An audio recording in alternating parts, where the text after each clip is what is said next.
माननीय सभासदों, माननीय अध्यक्ष जी,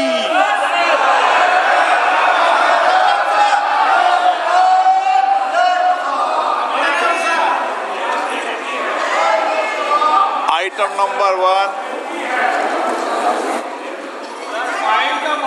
माननीय वित्त मंत्री Shrimati Nirmala Sitharaman ji.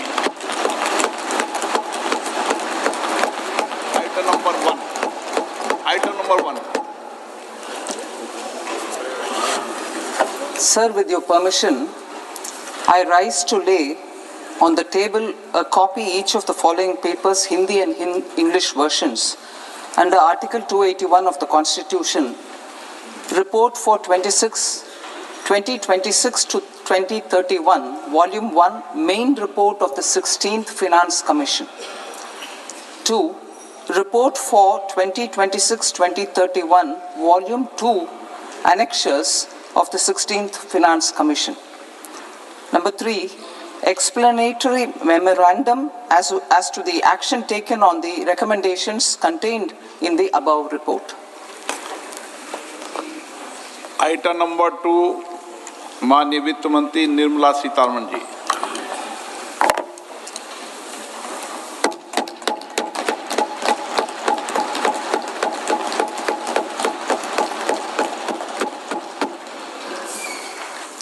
Honorable Speaker, sir, on the sacred occasion of Magh Purnima and the birth anniversary of Guru Ravidas, I present the budget for the year 2026-2027. Since we assumed office 12 years ago, India's economic trajectory has been marked by stability, fiscal discipline, sustained growth, and moderate inflation. This is the result of conscious choices we have made, even in times heightened uncertainty and disruption. Our government, led by Honorable Prime Minister Modi, has decisively and consistently chosen action over ambivalence, reform over rhetoric, and people over populism. We have pursued far-reaching structural reforms, fiscal prudence and monetary stability, whilst maintaining a strong thrust on public investment. Keeping Atmanirbharta as a lodestar, we have built domestic manufacturing capacity, energy security, and reduced critical import dependencies. Simultaneously, we have ensured that citizens benefit from every action of the government, undertaking reforms to support employment generation, agricultural productivity, household purchasing power, and universal services to people. These measures have delivered a high growth rate of around 7% and helped us make substantial strides in poverty reduction and improvement in the lives of our people. Today, we face an external environment in which trade and multilateralism are imperiled and access to resources and supply chains are disrupted. New technologies are transforming production systems while sharply increasing demands on water, energy, and critical minerals. India will continue to take confident steps towards Vikasit Bharat, balancing ambition with inclusion. As a growing economy with expanding trade and capital needs, India must also remain deeply integrated with global markets, exporting more and attracting stable long-term investment. As I begin Part A, I want to express my gratitude to the people for standing firmly with us as we forge our way together towards becoming one of the largest economies of the world.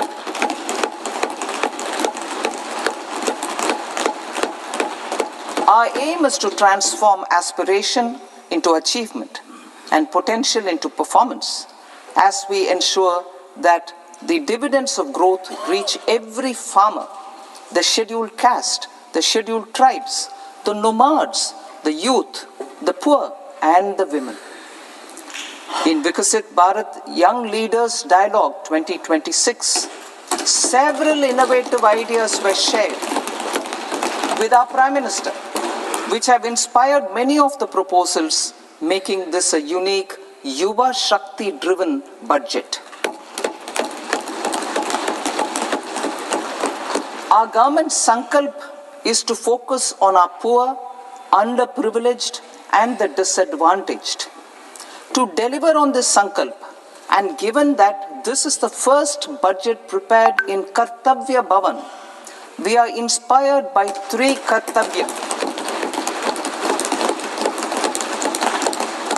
Our first Kartavya is to accelerate and sustain economic growth by enhancing productivity and competitiveness and building resilience to volatile global dynamics. Our second Kartavya is to fulfill aspirations of our people and build their capacity, making them strong partners in India's path to prosperity. Our third Kartavya, aligned with our vision of Sabka Saath, Sabka Vikas, is to ensure that every family, community, region, and sector has access to resources, amenities, and opportunities for meaningful participation. This threefold approach requires a supportive ecosystem. The first requirement is to sustain the momentum of structural reforms, continuous, adaptive, and forward-looking. Second, a robust and resilient financial sector is central to mobilizing savings, allocating capital efficiently, and managing risks. Third, cutting-edge technologies, including AI applications, can serve us as force multipliers for better governance. Reform Express. Our government has undertaken comprehensive reforms towards creating employment, boosting productivity, and accelerating growth. After the Prime Minister's announcement on Independence Day in 2025, over 350 reforms have been rolled out. This includes GST simplification, notification of labor codes, and rationalization of mandatory quality control orders. High-level committees have been formed, and in parallel, the central government is working with the state governments on deregulation and reducing compliance requirements. The Reform Express is well on its way and will maintain its momentum to help us fulfill our Kartavya. I now move to specific proposals. Under our first Kartavya, to accelerate and sustain economic growth, I propose interventions in 6 areas. 1. Scaling up manufacturing in 7 strategic and frontier sectors. 2. Rejuvenating legacy industrial sectors. 3. Creating champion MSMEs. 4. Delivering a powerful push for infrastructure. 5. Ensuring long-term security and stability. And 6. Developing city economic regions. Scaling up of manufacturing in 7 strategic and frontier sectors. Biopharma Shakti, meaning biopharma strategy for health advancement through knowledge, technology, and innovation. India's disease burden is observed to be shifting towards non-communicable diseases like diabetes, cancer, and autoimmune disorders. Biologic medicines are key to longevity and quality of life at affordable costs. To develop India as a global biopharma manufacturing hub,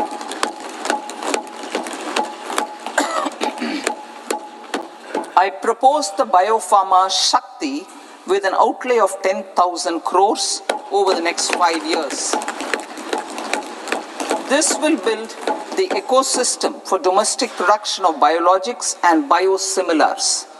The strategy will include a biopharma-focused network with 3 new national institutes of pharmaceutical education and research, popularly known as NIPERS, and upgrading 7 existing ones. It will also create a network of 1,000 accredited India clinical trials sites. We propose to strengthen the Central Drug Standard Control Organization to meet global standards and approve timeframes through and approval timeframes through a dedicated scientific review cadre and specialists. India's Semiconductor Mission 1.0 expanded India's semiconductor sector capabilities.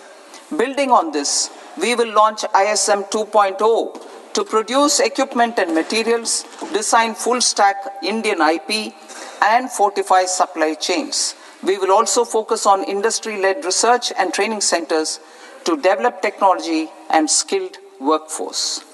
The Electronics Components Manufacturing Scheme, launched in April 2025 with an outlay of 22,919 crores, already has investment commitments at double the targets. We propose to increase the outlay to 40,000 crores to capitalize on this momentum.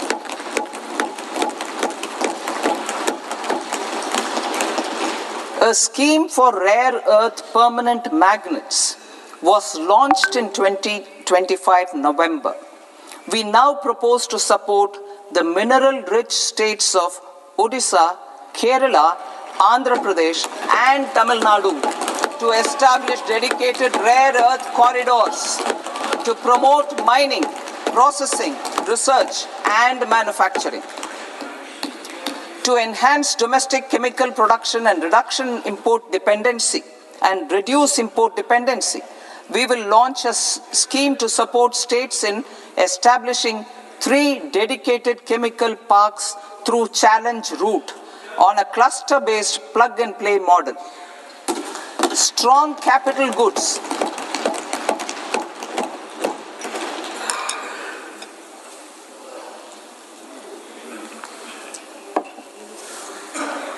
Strong capital goods capability is a determinant of productivity and quality across different sectors. Towards building this capacity, I propose the following. High-tech tool rooms will be established by central public sector enterprises at 2 locations as digitally enabled automated service bureaus that locally design, test, and manufacture high-precision components at scale and at lower cost. 2. A scheme for enhancement of construction and infrastructure equipments will be introduced to strengthen domestic manufacturing of high value and technologically advanced CIE. This can range from lifts in a multi-storied apartment or firefighting equipment in multiplexes, large or small, and to tunnel boring equipments for building metros and high-altitude roads. I also propose a scheme for container manufacturing to create a globally competitive container manufacturing ecosystem with a budgetary allocation of 10,000 crores over a 5-year period. For the labor-intensive textile sector, I propose an integrated program with 5 subparts. 1. The National Fiber Scheme for self-reliance in natural fibers, such as silk, wool, and jute, man-made fibers, and new age fibers. Textile expansion and employment scheme to modernize traditional clusters with capital support for machinery, technology upgradation, and common testing and certification centers. 3. The National Handloom and Handicraft Program to integrate and strengthen existing schemes and ensure targeted support for weavers and artisans. Tex Eco Initiative to promote globally competitive and sustainable textiles and apparels. Samarth 2.0 to modernize the upgrade the textile skilling ecosystem through collaboration with industry and academic institutions. Further, I propose to set up mega textile parks in challenge mode. They can also focus on bringing value addition to technical textiles. I propose to launch the Mahatma Gandhi Gram Swaraj initiative to strengthen khadi, handloom and handicrafts. This will help in global market linkage and branding. It will streamline and support training, skilling, quality of process and production. This will benefit our weavers, village industries, One District, One Product ODOP initiative and also our rural youth. India has the potential to emerge as a global hub for high quality, affordable sports goods. I propose a dedicated initiative for sports goods that will promote manufacturing, research and innovation in equipment design as well as material sciences. Rejuvenation of legacy industrial clusters. I propose to introduce a scheme to revive 200 legacy industrial clusters to improve their cost competitiveness and efficiency through infrastructure and technology upgradation.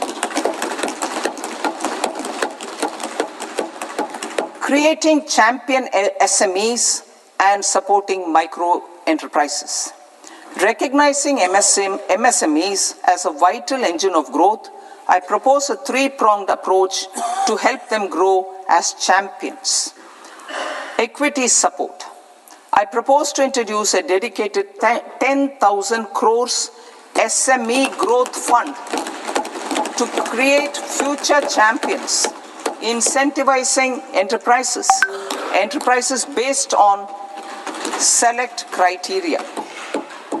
I also propose to top up the Self-Reliant India Fund set up in 2021 with 2,000 crores to continue support to micro enterprises and maintain their access to risk capital.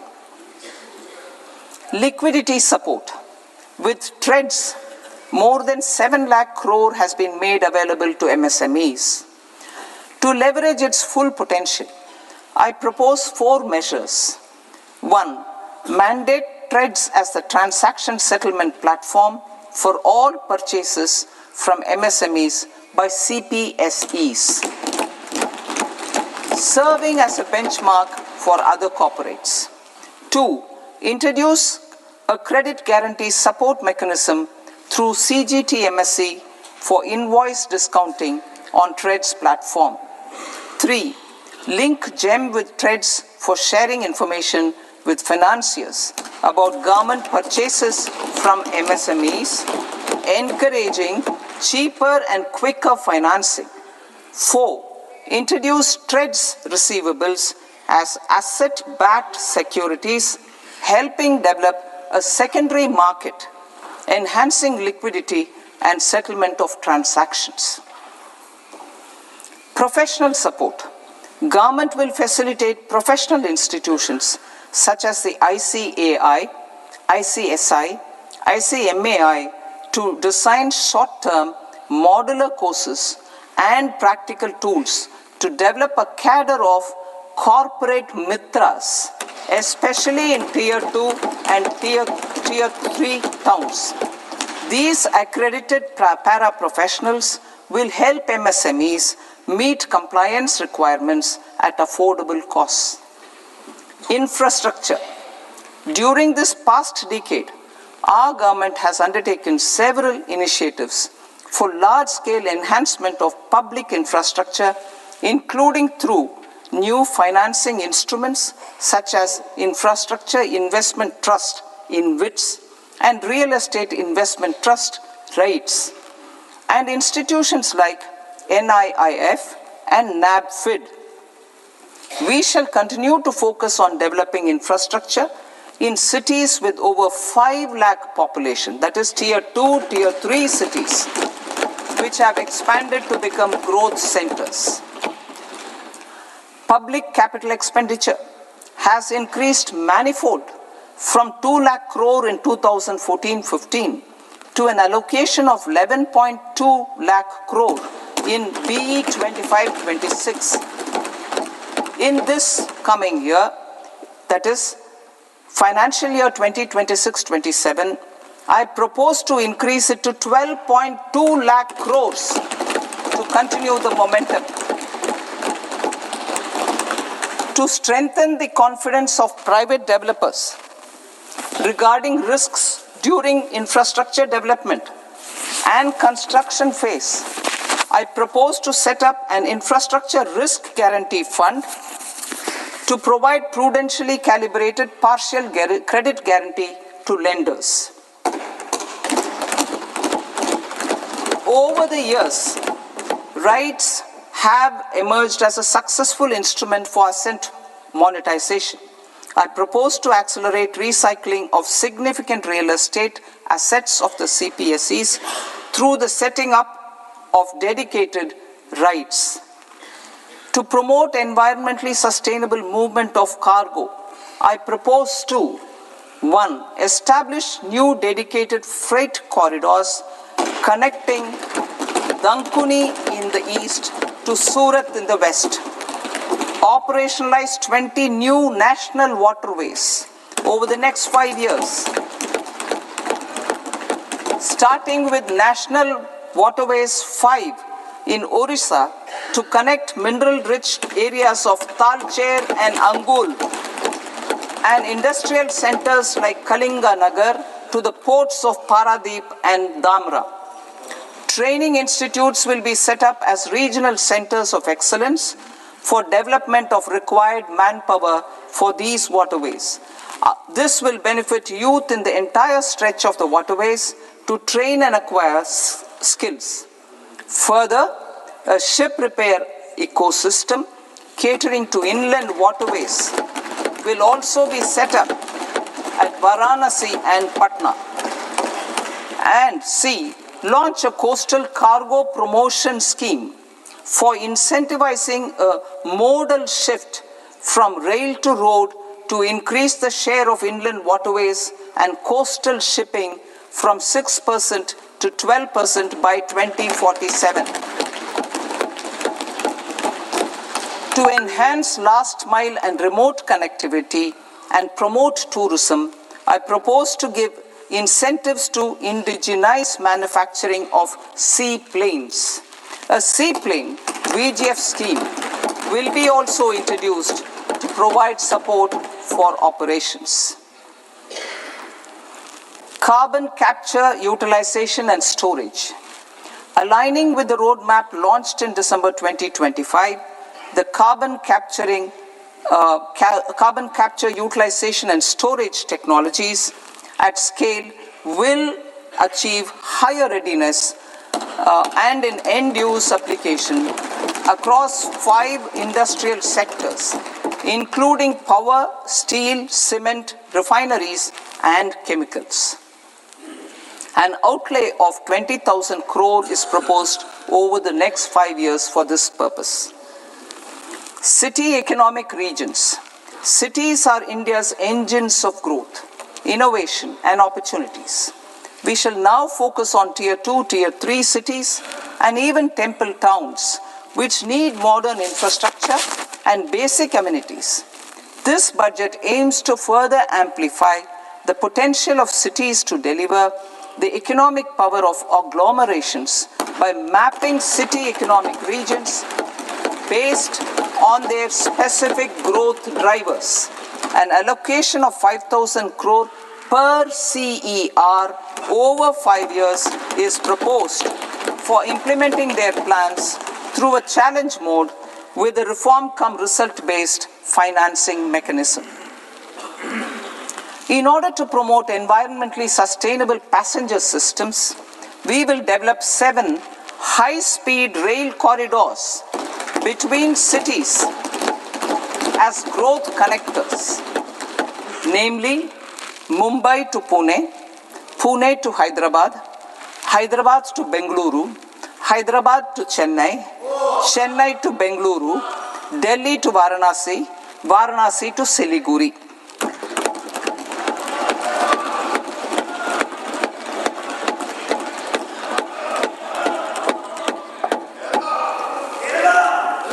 Financial sector. The Indian banking sector today is characterized by strong balance sheet, historic highs in profitability, improved asset quality, and coverage exceeding 98% of villages in the country. At this juncture, we are well placed to futuristically evaluate the measures needed to continue on the path of reform-led growth of this sector. I propose setting up a high-level committee on banking for Vikasit Bharat. High-level committee on banking for Vikasit Bharat to comprehensively review the sector and align it with India's next phase of growth, while safeguarding financial stability, inclusion, and consumer protection.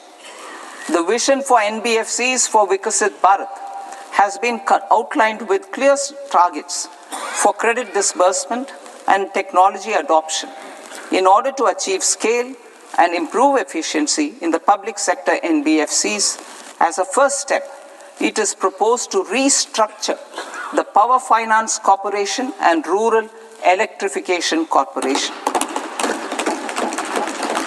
I propose a comprehensive review of the foreign exchange management non-debt instruments rules to create a more contemporary, user-friendly framework for foreign investments consistent with India's evolving economic priorities. Corporate bond market. I propose to introduce a market-making framework with suitable access to funds and derivatives on corporate bond indices. I also propose to introduce total return swaps on corporate bonds. Municipal bonds. To encourage the issuance of municipal bonds of higher value by larger cities, I propose an incentive of 100 crore rupees for a single bond issuance. 100 crore rupees for a single bond issuance of more than 1,000 crore. The current scheme under Amrit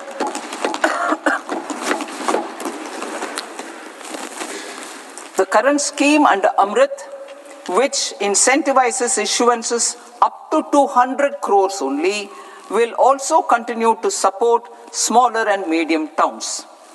That will also continue to support the smaller and medium towns. Ease of doing business. Individual persons resident outside India, PROI, will be permitted to invest in equity instruments of listed Indian companies through the Portfolio Investment Scheme. It is also proposed to increase the investment limit for an individual PROI under the scheme from 5% to 10%, with an overall investment limit for all individual PROIs to 24% from the current 10%. Emerging technologies including AI. 21st century is technology driven. Adoption of technology is for the benefit of all people. Farmers in the field, women in STEM, youth keen to upskill, and Divyangjan to access newer opportunities. The government has taken several steps to support new technologies through AI Mission, National Quantum Mission, Anusandhan National Research Fund, and Research and Development and Innovation Fund. Our second kartavya is to fulfill aspirations and build capacities. Close to 25 crore individuals have come out of multi-dimensional poverty through a decade of our government's sustained and reform-oriented efforts.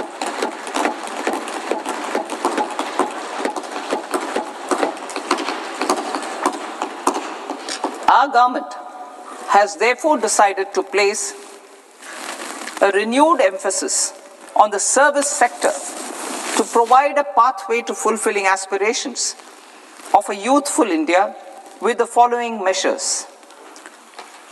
I propose to set up a high-powered Education to Employment and Enterprises Standing Committee to recommend measures that focus on services sector as a core driver of Vikasit Bharat. This will make us a global leader in services with a 10% global share by 2047. The committee will prioritize areas to optimize the potential for growth, employment, and exports. They will also assess the impact of emerging technologies, including AI, on jobs and skill requirements and propose measures thereof. To create a range of skilled career pathways, a new range of skilled career pathways for our youth, I propose interventions in the following sectors. Health. Existing institutions for allied health professionals will be upgraded and new AHP institutions established in private and government sectors. This will cover 10 selected disciplines, including optometry, radiology, anesthesia, OT technology, applied psychology and behavioral health, and add 1 lakh AHPs over the next 5 years. A strong care system covering geriatric and allied care services will be built. A variety of NSQF-aligned programs will be developed to train multi-skilled caregivers, combining core care and allied skills such as wellness, yoga, and operation of medical assistive devices. In the coming year, 1.5 lakh caregivers will be trained.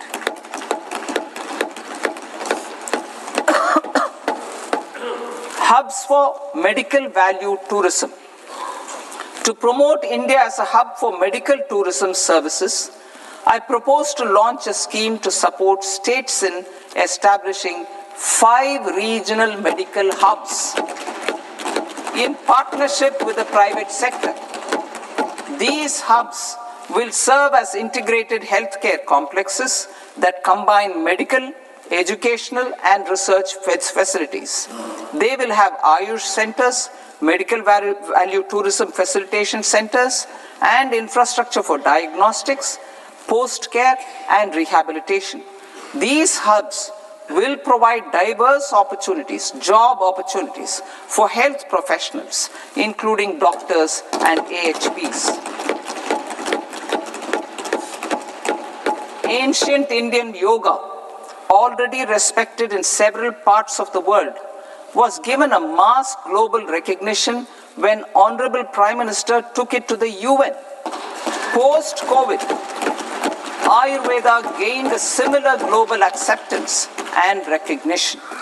Exporting quality Ayurveda products helps farmers who grow the herbs and youth who process the products. To meet growing global demand, a few more steps are being taken. I propose to 1. Set up 3 new All India Institutes of Ayurveda. 2. Upgrade Ayush pharmacies and drug testing labs for higher standards of certification ecosystem and make available more skilled personnel. 3. Upgrade the WHO Global Traditional Medicine Center in Jamnagar to bolster evidence-based research, training, and awareness for traditional medicine. Animal husbandry. Livestock contributes to close to 16% of farm income. including of poor and marginal households. To scale up availability of veterinary professionals by more than 20,000, I propose to roll out a loan-linked capital subsidy support scheme for establishment of veterinary and para-veterinary colleges, veterinary hospitals, diagnostic laboratories, and breeding facilities in private sector. Collaboration between Indian and foreign institutions will also be facilitated. Orange economy. India's animation, visual effects, gaming and comics sector, AVGC sector, is a growing industry projected to require 2 million professionals by 2030. I propose to support the Indian Institute of Creative Technologies, Mumbai, in setting up AVGC content creator labs in 15,000 secondary schools all over the country and 500 colleges. The Indian design industry is expanding rapidly, and yet there is a shortage of Indian designers. I propose to establish, through Challenge Route, a new National Institute of Design to boost design education and development in the eastern region of India. Education. Our government will support states through Challenge Route in creating 5 university townships in the vicinity of major industrial and logistics corridors. These planned academic zones will host multiple universities, colleges, and research institutions, skill centers, and residential complexes. In higher education, STEM institutions, prolonged hours of study and laboratory work pose some challenges for girl students. Through VGF, Viability Gap Funding and capital support, one girls' hostel will be established in every district.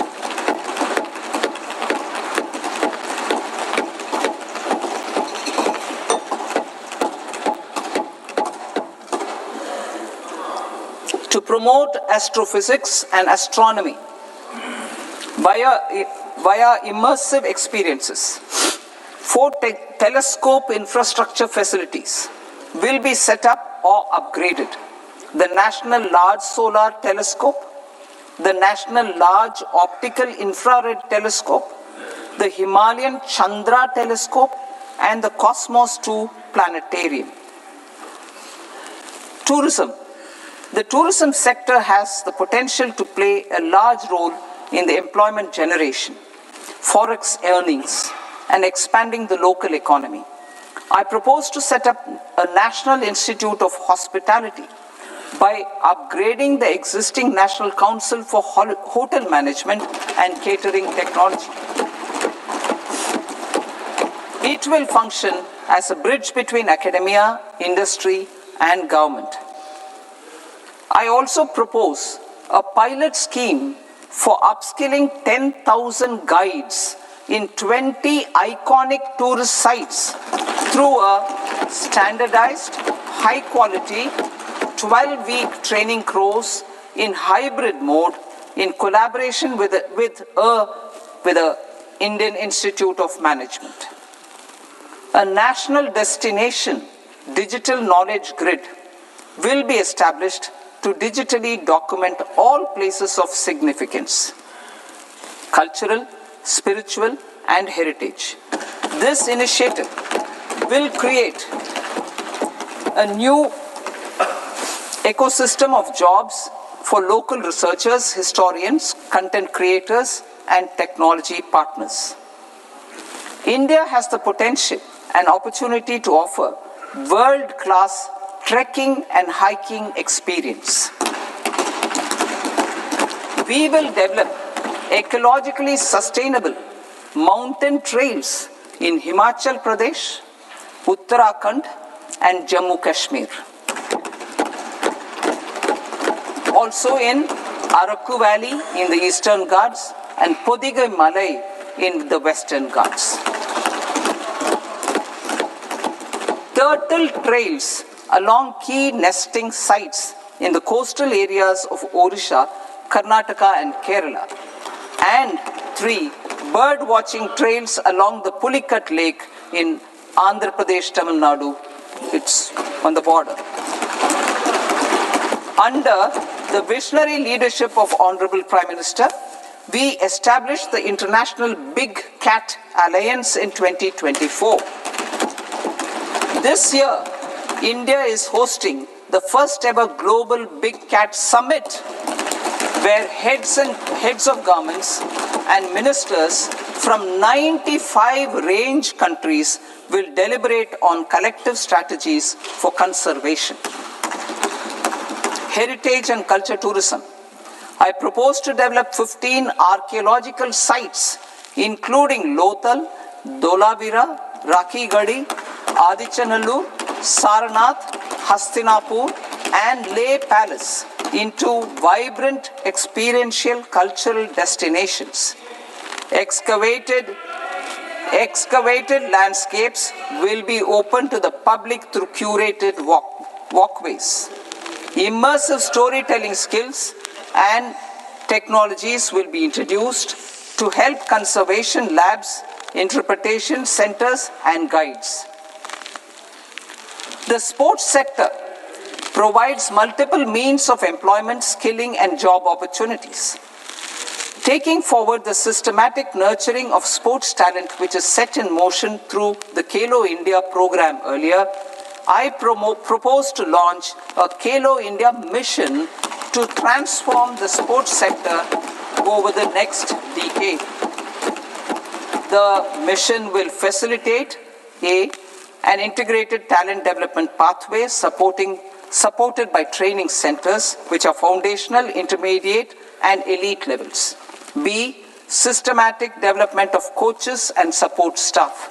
C. Integration of sports science and technology. D. Competitions and leagues to promote sports culture and provide platforms.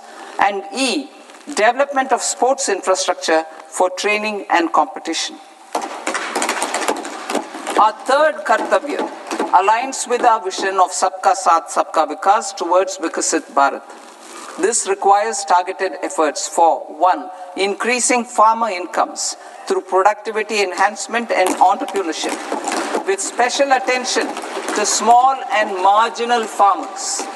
B. Empowering Divyangjan through access to livelihood opportunities, training, and high-quality assistive devices.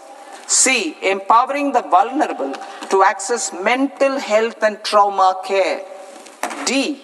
Focus on the Purvodaya states and the Northeast region to accelerate development and employment opportunities. Fisheries. We will undertake initiatives for integrated development of 500 reservoirs and Amrit Sarovars. 2. Strengthen the fisheries value chain in coastal areas and enable market linkages involving startups and women-led groups together with fish farmer producer organizations. Animal husbandry. To provide quality employment opportunities in rural and peri-urban areas, we will support the animal husbandry sector in entrepreneurship development through A. A credit-linked subsidy program. B. Scaling up and modernization of livestock enterprises. C. Enhanced creation of livestock, dairy, and poultry. Enhanced creation of livestock, dairy, and poultry-focused integrated value chains. And D. Encourage creation of livestock farmer-producer organizations. High-value agriculture.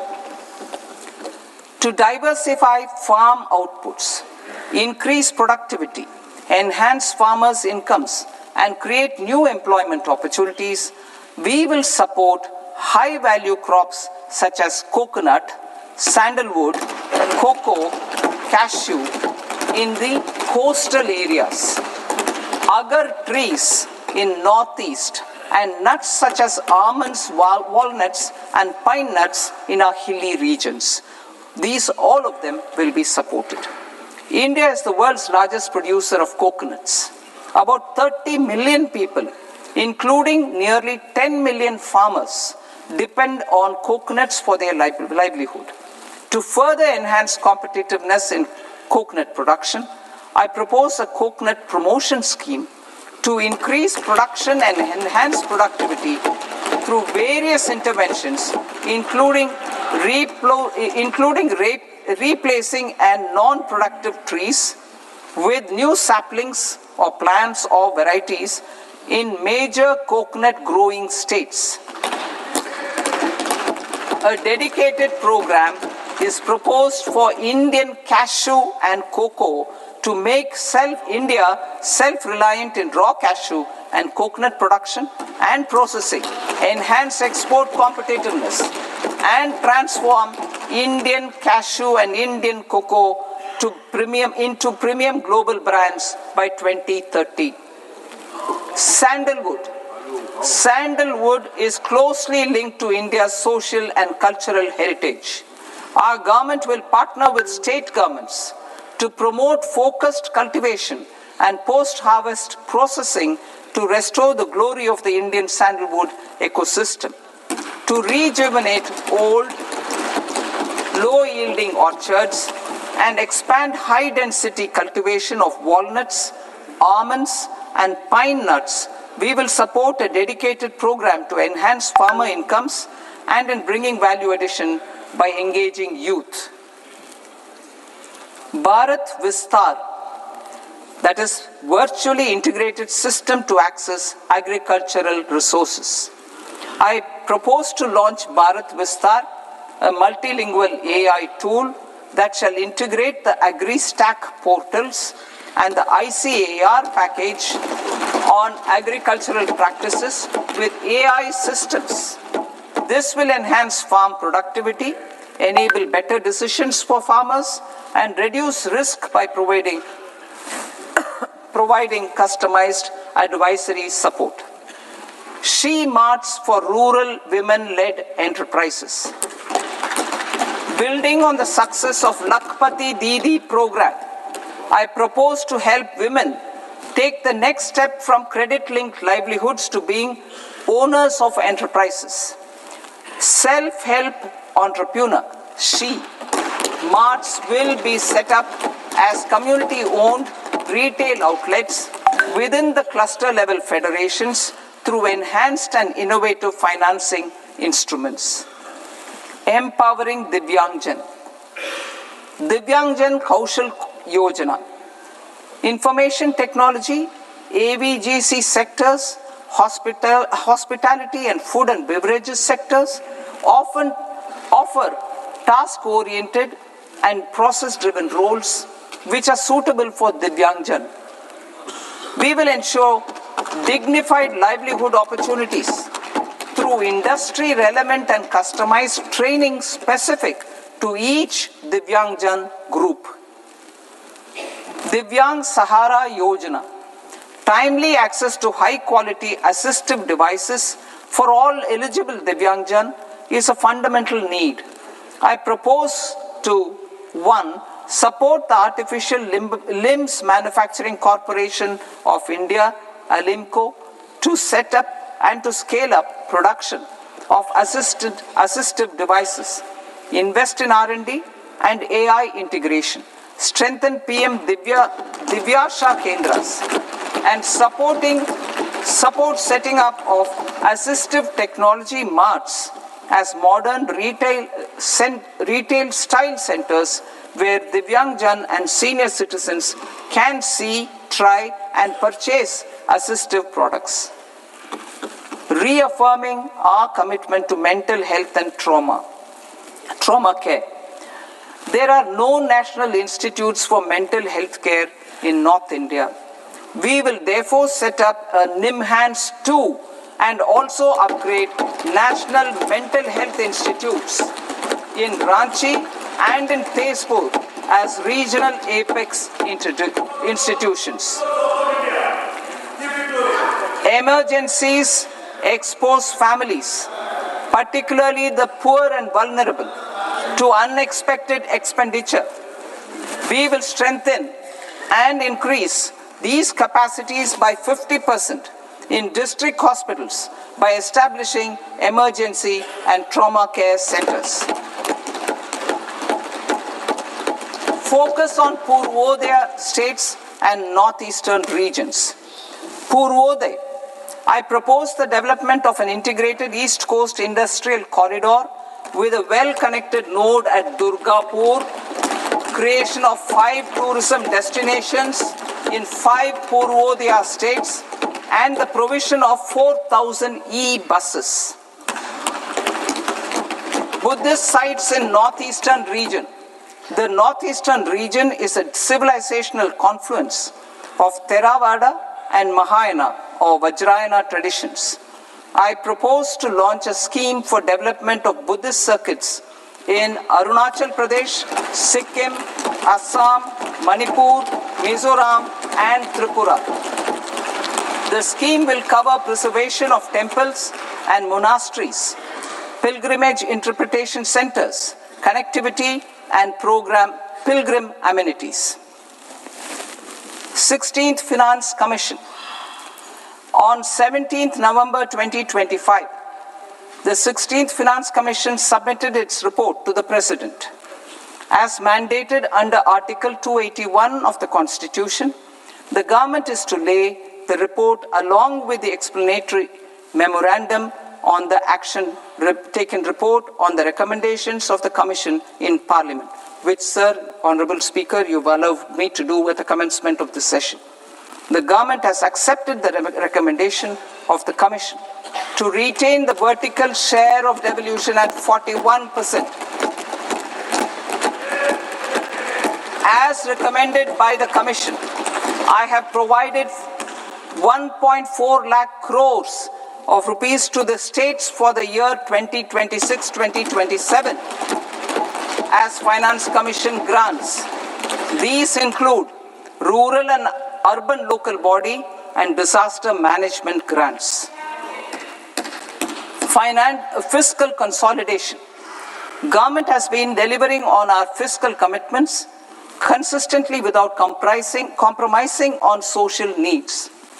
To strive towards accepted standards of fiscal management in Budget 25-26, I had indicated that the central government would target reaching a debt to GDP ratio of 50 plus or minus 1% by 2030-31.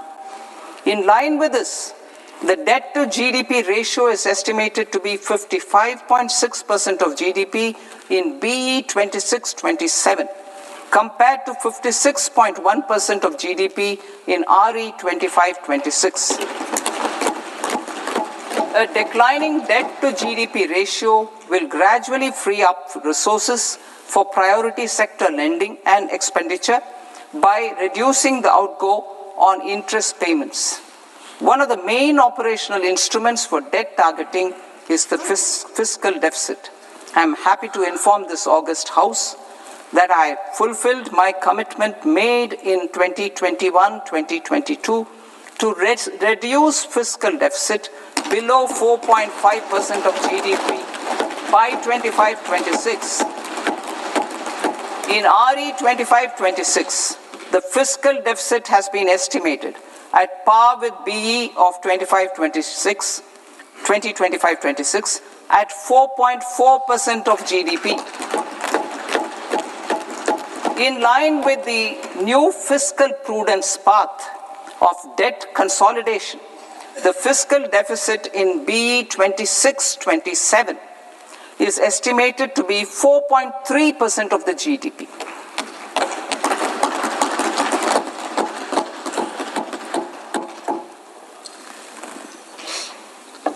The revised estimates of the non-debt receipts are 34 lakh crore rupees, of which the centre's net tax receipts are 26.7 lakh crore. The revised estimate of the total expenditure is 49.6 lakh crore rupees, of which the capital expenditure is about 11 lakh crores. Budget estimates 2026 to 2027. Coming to 26-27, the non-debt receipts and the total expenditure are estimated as 36.5 lakh crore and 53.5 lakh crore respectively. The centre's net tax receipts are estimated at 28.7 lakh crore rupees. To finance the fiscal deficit, the net market borrowings from dated securities are estimated at 11.7 lakh crore rupees. The balance financing is expected to come from small savings and other sources. The gross market borrowings are estimated at 17.2 lakh crore rupees. I'll now move to Part B. Part B, direct taxes.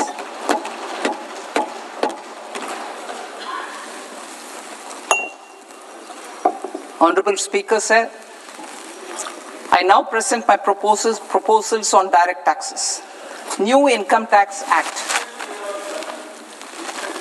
In July 2024, I announced a comprehensive review of the Income Tax Act 1961. This was completed in a record time, and the Income Tax Act 2025 will come into effect from 1st April 2026. The simplified income tax rules and forms will be notified shortly, giving adequate time to taxpayers to acquaint themselves with its requirements. The forms have been redesigned such that ordinary citizens can comply without difficulty. Ease of living. I propose that any interest awarded by the Motor Accident Claims Tribunal to a natural person will be exempt from income tax, and any TDS on this account will be done away with. I propose to reduce TCS rate on the sale of overseas tour program package from the current 5% and 20% to 2% without any stipulation of amount. I propose to reduce TCS rate for pursuing education and for medical purposes under the Liberalized Remittance Scheme, popularly known as LRS, from 5% to 2%. Supply of manpower services is proposed to be specifically brought within the ambit of payment to contractors for the purpose of TDS to avoid ambiguity. Thus, TDS on these services will be at the rate of either 1% or 2% only. I propose a scheme for small taxpayers wherein a rule-based automated process will enable obtaining a lower or nil deduction certificate instead of filing an application with the assessing officer. For the ease of taxpayer holding securities in multiple companies, I propose to enable depositories to accept Form 15G or Form 15H from the investor and provide it directly to various relevant companies. I propose to extend time available for revising returns from 31st December to up to 31st March with the payment of a nominal fee. I also propose to stagger the timeline for filing of tax returns. Individuals with ITR 1 and ITR 2 returns will continue to file till 31st July, and non-audit business cases or trusts are proposed to be allowed time till 31st August. TDS on sale of immovable property by a non-resident is proposed to be deducted and deposited through resident buyers and his or her PAN-based challan instead of requiring a TAN, which is a temporary accounting number.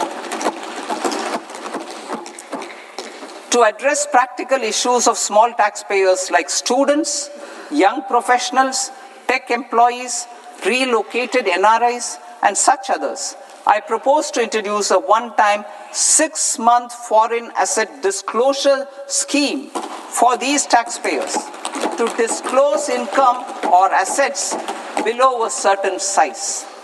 This scheme would be applicable for two categories of taxpayers, namely A, who did not disclose their overseas income or assets, and B, who disclosed their overseas income and or paid due tax but could not declare the asset acquired. For category A, the limit of undisclosed income or asset is proposed to be up to 1 crore rupees. They need to pay 30% of fair market value of asset or 30% of undisclosed income as tax and 30% as additional income tax in lieu of penalty and would thereby get immunity from prosecution. For category B, asset value is proposed to be up to 5 crore rupees. Here, immunity from both penalty and prosecution will be available with a payment of fee of 1 lakh rupees. Rationalizing penalty and prosecution. Multiplicity of proceedings are hindrance to the ease of doing business. I propose to integrate assessment and penalty proceedings by way of a common order for both. There will be no interest liability on the taxpayer on the penalty amount for the period of appeal before the first appellate authority, irrespective of the outcome of appeal process. Further, quantum of prepayment is being reduced from 20% to 10% and will continue to be calculated only on core tax demand. As an additional measure for reducing litigation, I propose to allow taxpayers to update their returns even after reassessment proceedings have been initiated and an additional 10% tax rate over and above the rate applicable for the relevant year. The assessing officer will then use only this updated return in his proceedings. There is already a framework for immunity from penalty and prosecution in the cases of underreporting. I propose to apply this framework for immunity to misreporting too. However, in such a case, the taxpayer will need to pay 100% of the tax amount as an additional income tax over and above the tax and interest due. Penalties for certain technical defaults, such as failure to get accounts audited, non-furnishing of transfer pricing audit report, and default in furnishing statement for financial transactions are proposed to be converted into fee.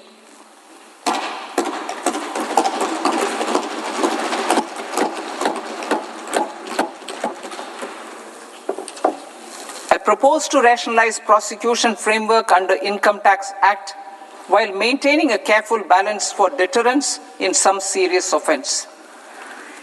Non-production of books of account and documents and requirement of TDS payment where payment is made in kind are being decriminalized. Further, minor offenses will attract fine only. The remaining prosecutions will be graded commensurate with the quantum of offense. They will entail only simple imprisonment with maximum imprisonment reduced to 2 years and power to courts to convert even those into fines. There is no penalty. There is no penalty presently for non-disclosure of non-immovable foreign assets with aggregate value less than 20 lakh rupees. I propose to also provide them with immunity from prosecution with retrospective effect from 1/10/2024.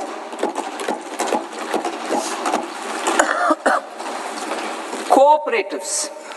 Deduction is already allowed to a primary cooperative society engaged in supplying milk, oilseeds, fruits or vegetables raised or grown by its members. I propose to extend this deduction to also include supply of cattle feed and cotton seed produced by its members. I propose to allow inter-cooperative society dividend income as deduction under the new tax regime to the extent it is further distributed to its members. I further propose to allow exemption for a period of 3 years to dividend income received by a notified national cooperative federation on their investments made in companies up to 31/1/2026. This exemption would be allowed only for dividends further distributed to its member cooperatives. Supporting IT sector as India's growth engine. India is a global leader in software development services, IT-enabled services, knowledge process outsourcing services, and contract R&D services relating to software development. These businesses and their segments are quite interconnected with each other. All these services are proposed to be clubbed under a single category of information technology services with a common safe harbor margin of 15.5% applicable to all. The threshold for availing safe harbor for IT services is being enhanced substantially from 300 crore rupees to 2,000 crore rupees. Safe harbor for IT services shall be approved by an automated rule-driven process without any need for tax officer to examine and accept the application. Once applied by an IT services company, the same safe harbor can be continued for a period of 5 years at a stretch at its choice. For IT services companies who want to conclude advanced pricing agreement, APA, I propose to fast-track unilateral APA process for IT services and endeavor to conclude it within a period of 2 years. The period of 2 years can be extended by a further period of 6 months on taxpayers' request. I propose to extend the facility of modified returns available to the entity entering APA to its associated entities also. Attracting global business and investment. Recognizing the need to enable critical infrastructure and boost investment in data centers, I propose to provide tax holiday till 2047 to any foreign company that provides cloud services to customers globally by using data center services from India. It will, however, need to provide services to Indian customers through an Indian reseller entity. I also propose to provide a safe harbor of 15% on cost in case the company providing data center services from India is a related entity. To harness the efficiency of just-in-time logistics for electronic manufacturing, I propose to provide safe harbor to non-residents for component warehousing in a bonded warehouse at a profit margin of 2% of the invoice value. The resultant tax of about 0.7% will be much lower than in competing jurisdictions. To provide fillip to toll manufacturing in India, I propose to provide exemption from income tax for 5 years to any non-resident who provides capital goods, equipment, or tooling to any toll manufacturer in a bonded zone. To encourage vast pool of global talent to work in India for a longer period of time, I propose to provide exemption to global, non-India sourced income of a non-resident expert for a stay period of 5 years under notified schemes. I propose to provide exemption from minimum alternate tax, the MAT, to all non-residents who pay tax on presumptive basis. Tax administration. I propose to constitute a joint committee of Ministry of Corporate Affairs and Central Board of Direct Taxes for incorporating the requirements of income computation and disclosure standards, the ICDS, in the Indian Accounting Standards, IND AS itself. Separate accounting requirement based on ICDS will be done away with from the tax year 27-28. To support Prime Minister Modi's vision of homegrown accounting and advisory firms to become global leaders, I propose to rationalize the definition of accountant for the purposes of safe harbor rules. Other tax proposals. Change in taxation of buyback was brought in to address the improper use of buyback route by promoters. In the interest of minority shareholders, I propose to tax buyback for all types of shareholders as capital gains. However, to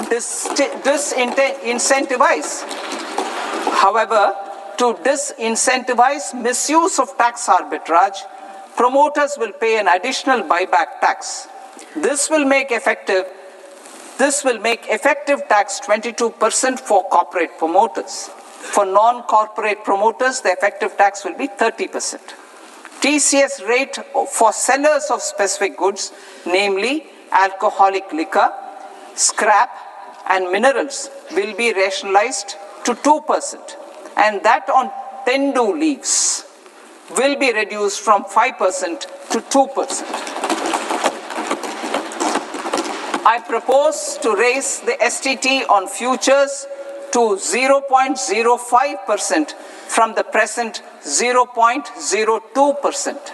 STT on options premium and exercise of options are both proposed to be raised to 0.15% from the present rate of 0.1% and 0.125% respectively.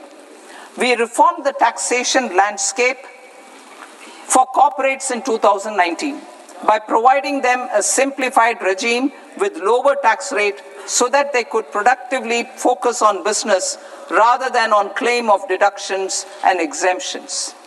To encourage companies to shift to the new regime, set off of brought forward MAT credit, minimum alternate tax credit, is proposed to be allowed to companies only in the new regime. Set off using available MAT credit is proposed to be allowed to an extent of 1/4 of the tax liability in the new regime. MAT is proposed to be made final tax, so there will be no further credit accumulation from 1st April 2026. In line with this change, the rate of final tax is being reduced to 14% from the current MAT rate of 15%. The brought forward MAT credit of taxpayers accumulated till 30th March 2026 will continue to be available to them for set-off as above. Indirect taxes. I shall now take up proposals related to indirect taxes.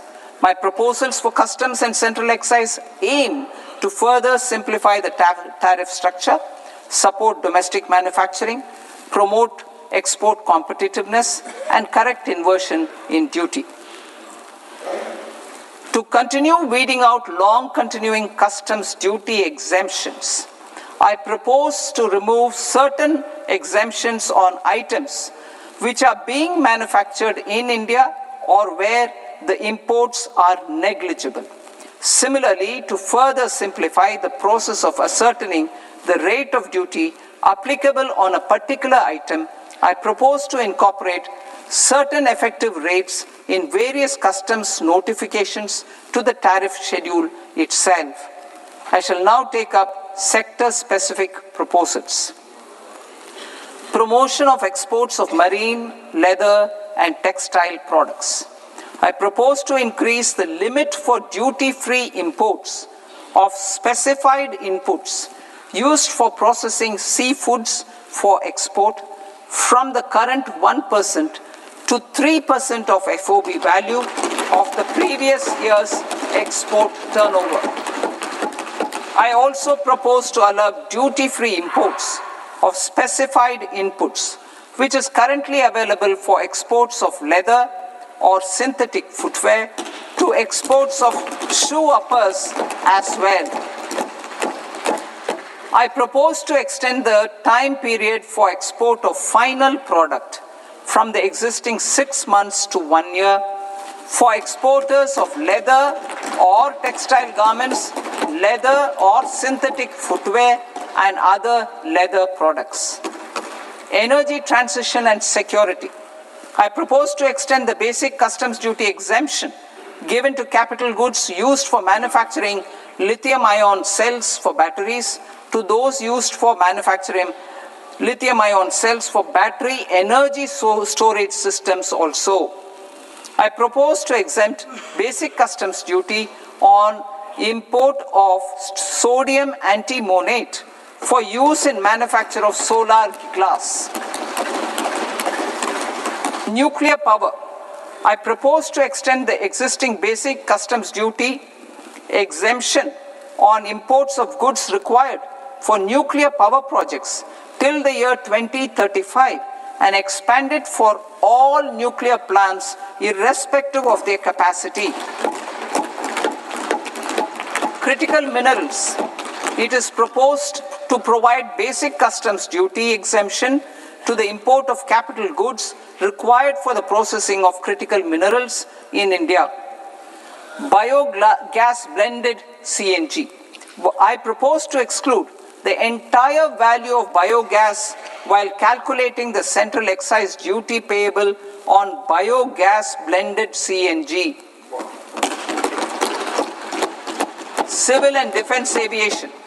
I propose to exempt basic customs duty on components and parts required for the manufacture of civilian training and other aircrafts. It is proposed to exempt basic customs duty on raw materials imported for the manufacture of parts of aircraft to be used in maintenance, repair, or overall requirements by units in the defense sector.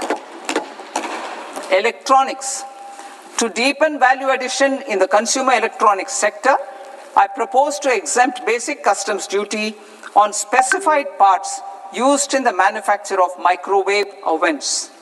Special economic zone. To address the concerns arising about utilization of capacity by manufacturing units in the special economic zones due to global trade disruptions, I propose as a special one-time measure to facilitate sales by eligible manufacturing units in SEZs to the domestic tariff area at concessional rates of duty. The quantity of such sales will be limited to a prescribed proportion of their exports. Necessary regulatory changes will be undertaken to operationalize the measures while ensuring level playing field for the units working in the DTA. Ease of living. To rationalize the customs duty structure for goods imported for personal use, I propose to reduce the tariff rate on all dutiable goods imported for personal use from 20% to 10%. To provide relief to patients, particularly those suffering from cancer, I propose to exempt basic customs duty on 17 drugs or medicines. I propose also to add 7 more rare diseases for the purposes of exempting import duties on personal imports of drugs, medicines, and food for special medical purposes used in their treatment. Customs process. India's role and share in the global trade is poised for a major leap in line with our ambition and journey towards Vikasit Bharat. In this regard, I propose many measures for custom processes to have minimal intervention for smoother and faster movement of goods and greater certainty to the trade. Trust-based systems. I propose to enhance duty deferral period for Tier 2 and Tier 3 authorized economic operators, known as AEOs, from 15 days to 30 days. I propose to provide eligible manufacturer importers the same duty deferral facility. This should encourage them to get themselves accredited as a full-fledged Tier 3 AEO in due course.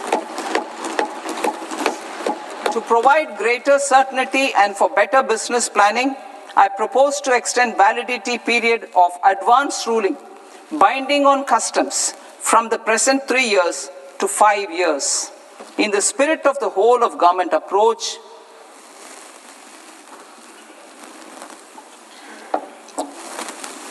government agencies will be encouraged to leverage AEO accreditation for preferential treatment in clearing their cargo. Regular importers with trusted, long-standing supply chains will be recognized in the risk system so that the need for verification of their cargo every time can be minimized. Export cargo using electronic sealing. Export cargo using electronic sealing will be provided through clearance from the factory premises to the ship.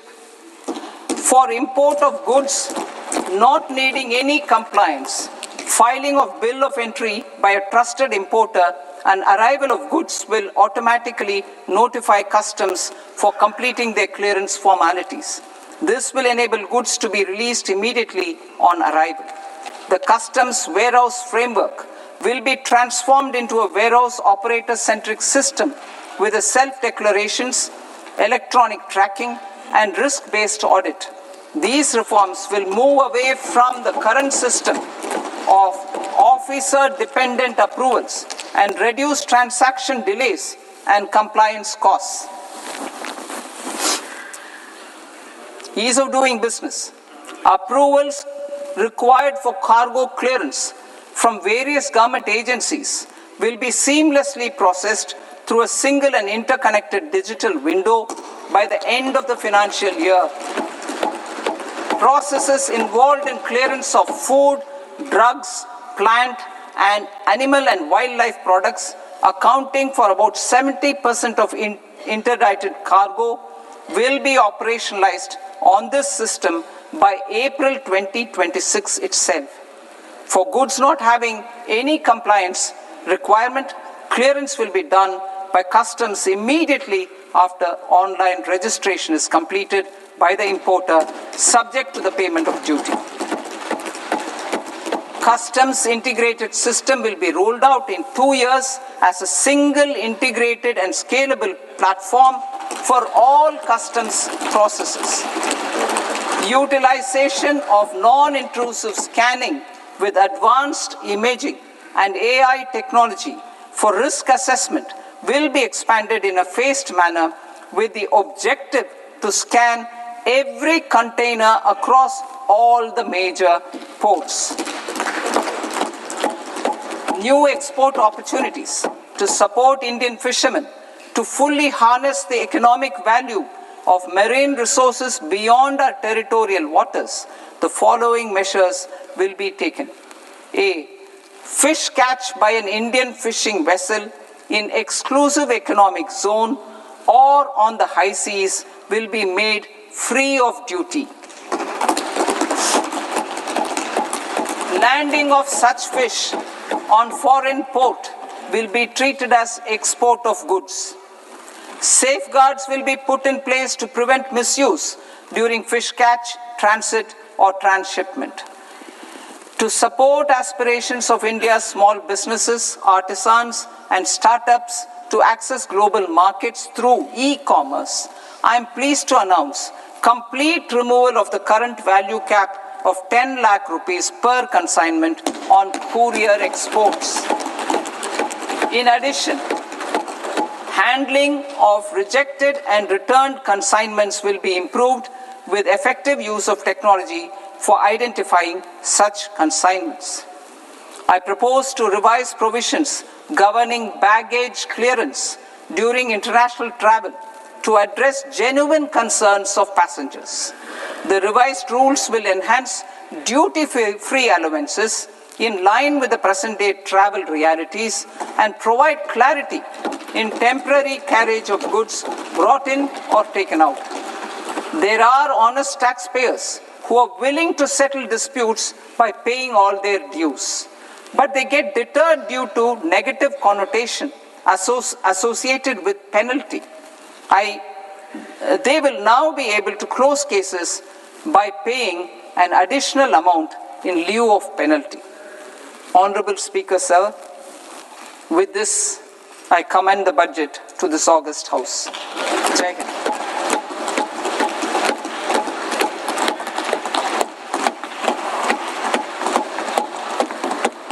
One and a half hours. Item number 3 माननीय वित्त मंत्री जी।